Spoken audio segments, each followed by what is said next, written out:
মুখে মুখে আদিকোষ ও প্রকৃত কোষের পার্থক্যটা আমি বলে দিচ্ছি। সো প্রথমে আদি মানে পুরানো।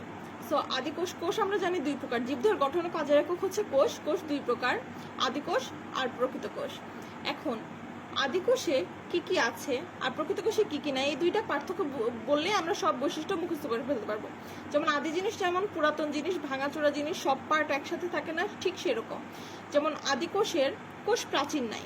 কোষ প্রাচীর জিনিসটা কি, যেটা তোমার পুরা কোষটাকে ঢেকে রাখতেছে, সেই জিনিসটা নাই। আদিকোষের কোষ প্রাচীর নাই, কিন্তু প্রকৃত কোষের আছে। আবার আদিকোষে সুগঠিত নিউক্লিয়াসই নাই, যে জিনিসটা হচ্ছে মেইন কোষের যে হচ্ছে প্রাণকেন্দ্র নিউক্লিয়াস, সেটা আদিকোষে নাই, সুগঠিত নাই, কিন্তু প্রকৃত কোষে সেটা সুগঠিত আছে।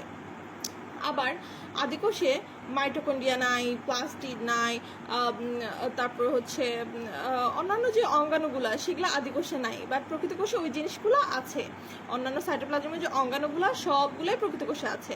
আবার আদিকোষে শুধু একটা জিনিস আছে যেটা প্রকৃত কোষে আছে, আদিকোষে আছে, সেটা হচ্ছে রাইবোজোম। এই রাইবোজোমটা খুব মেইন, এটা হচ্ছে প্রোটিন তৈরির কারখানা।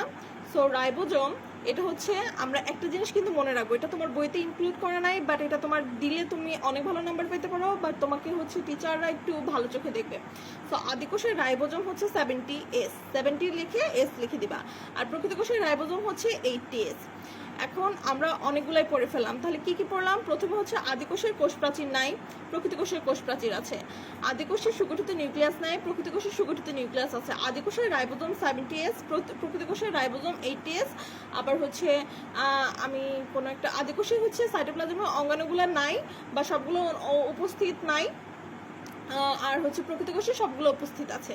তো এই রুলগুলো লিখলেই তুমি অনেক মার্ক পেয়ে যেতে পারো।